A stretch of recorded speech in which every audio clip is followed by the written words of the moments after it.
मत करो ऐसी बातें रिता, मेरा दिल कटता है बेटा। क्या मैं इतनी बुरी हूँ कि कोई मेरी बात पे यकीन करने को तैयार ही नहीं? कोई मैंने तो किया ना तुम्हारी बात पर एतबार।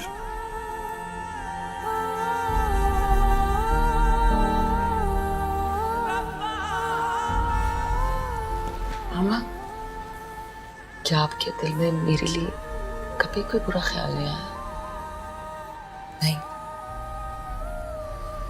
क्योंकि माँ बाप का दिल अल्लाह ने ऐसा बनाया है कि उसे अपनी औलाद की कोई खामी दिखाई नहीं देती। और जिस औलाद में खामी हो ही ना, वो भला कैसे दिखाई दे सकती है। काश मैं अपना दिल खोलकर तुम्हें दिखा सकती बेटा। मुझे माफ कर दे, मेरी वजह से आप भी इतनी अजियत में। मैं आपकी तकलीफ कैसे कम कर सकती हूँ? बस दुआ करो कि अल्लाह हमारी आजमाइश खत्म कर दे। काश वो मेरी फरियाद सुन ले। सुनेगा मेरी जान, जरूर सुनेगा। अल्लाह के यहाँ देर है लेकिन अंधेर नहीं। लेकिन जिस आजमाइश में उसने मुझे डाला है, मैं बहुत कमजोर हूँ, मैं नहीं सह पाऊंगी। अल्लाह हिम्मत देने वाला है बेटा। वो ताकत से ज्यादा बाहर नहीं डालता अपने बंदे पर। बस तुम अल्लाह से दुआ करो कि वो तुम्हारी आजमाइश तवील ना करे।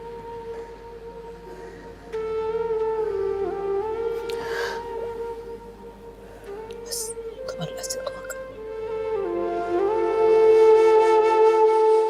क्या हुआ अम्मा?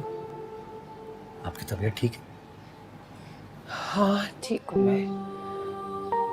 शमीला आई है, उसे रोता देखकर मेरा दिल भी दुखी हो गया। शमीला यहाँ आई है? हाँ, हातिम और आसिम उसे छोड़कर गए। मगर वो इद्दत में यहाँ कैसे आ सकती है? अब्बा ने उसकी जिंदगी अजाब में डाल रखी है। खाला ऐसे नहीं कर सकती। जरूर शमीला गलत बयानी कर रही होगी। शर्म करो सलमान, बहन है वो तुम्हारी, उसे तुम झूठा कह रहे हो। आप भी तो यही कह रही हैं। क्योंकि मैं आबा को अच्छी तरह जानती हूँ। और मैं शमीला को बहुत अच्छी तरह से जानता हूँ। उसे राई का पहाड़ बनाना खूब अच्छी तरह आता है। आप अपनी बेटी की मोहब्बत में अपनी बहन के बारे में मशकूक हो सकती हैं, मगर मैं नहीं। मैं खाला को बहुत अच्छी तरह से जानता हूँ। देखो सलमान, अब जाके तुम शमीला से कोई ऐसी बात मत करना। वो पहले ही बहुत गम में डूबी हुई है, बहुत दुखी है। अब तो बेवा हो गई है वो बेचारी। अम्मा, आप भी उसको समझा दीजिए कि अब उसकी हैसियत इस घर में क्या है और उसे किस तरह से रहना है। अब इसकी ये चलाके इस घर में नहीं चलेंगे। अब प्लीज, आपके लिए पानी ला दूं? नहीं चाहिए मुझे।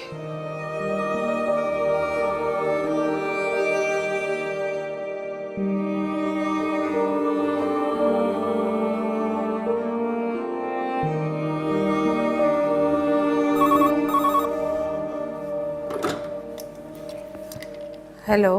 अस्सलाम वालेकुम आंटी जी। वो फ़हाम भाई के बारे में सुना, बड़ा अफसोस हुआ। I am really sorry.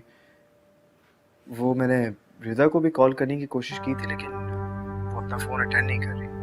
Aunty मैं तौकीर बात कर रहा हूँ। तौकीर, तुम्हारी जुर्रत कैसे हुई यहाँ फोन करने की? मेरी बेटी को बर्बाद करके चले गए, जिंदा लाश बनकर रह गई है अब वो। आखिर रिदा के साथ हुआ क्या है? प्लीज मुझे बताएं तो सही। निकाल दिया उसके शौहर ने उसे घर से, तुम्हारे उस खत की वजह से जो तुमने। खत की वजह से? मतलब? तुम्हारी इस बेहुदा हरकत ने मेरी बेटी के किरदार पर ना छुटने वाला दाग लगा दिया। आंटी आप सब कुछ खत्म हो गया, मेरी बेटी की जिंदगी बर्बाद हो गई। तुमने हम लोगों को खत्म कर दिया। आइंदा यहाँ फोन मत करना, समझे तुम?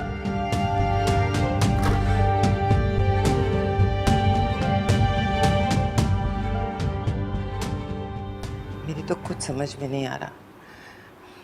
समझा समझा के थक गई हूँ, लेकिन ज़ीशान है कि कुछ सुनने कुछ समझने को तैयार ही नहीं है। लेकिन आखिर ऐसा कब तक चलेगा?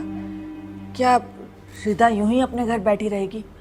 क्यों ना हम दोनों चलकर रिदा को मनाकर यहाँ ले आए? इतनी छोटी बात नहीं है कि हम दोनों जाएं, सॉरी कहें और वो घर आ जाए। बहुत ज़्यादा बदतमीज़ी की है ज़ीशान ने, उसे जाना चाहिए वहाँ, माजरत करनी चाहिए उन सब से। कह तो आप बिल्कुल ठीक नहीं है, लेकिन इस तरह तो बात और बिगड़ती अरे ज़ीशान, हाँ आओ, अभी हम तुम्हारा ही जिक्र कर रहे थे। बैठो। मेरा जिक्र? खैरियत? हाँ, हम सोच रहे थे कि रिदा को घर ले आए। इस बारे में मुझसे कोई बात नहीं करेगा, कोई भी नहीं। ज़ीशान, ठंडे दिमाग से सोचो। गुस्से में आकर बात खत्म नहीं होती, मसले का हल सोचा जाता है। अच्छा, तुम मुझे बताओ कि तुम रिदा से इतना नाराज क्यों हो?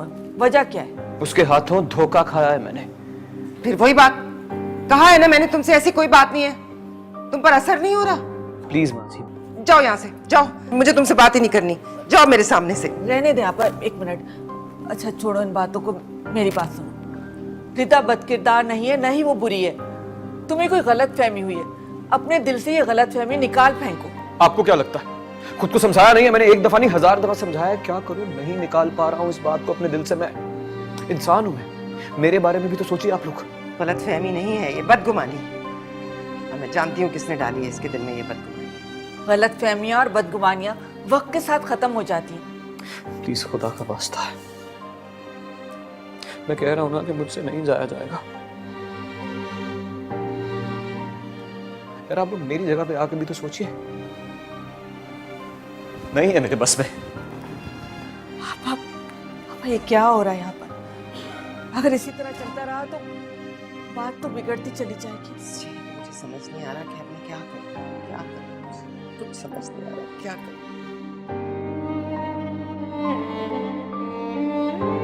कैसे समझाऊं मैं इन्हें कि रिदा को ना लाना मेरी जिद नहीं, मेरी मजबूरी है। मैं उसे प्यार करता हूं। ऐसा नहीं है कि मैं रिदा को माफ करने का ज़र्फ नहीं रखता हूं मैं ज़र्फ।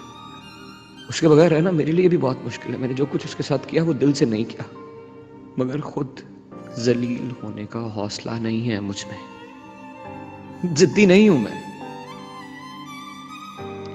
नहीं चाहता कि पूरी दुनिया के सामने मेरी जिल्लत हो, मेरी रुसवाई हो।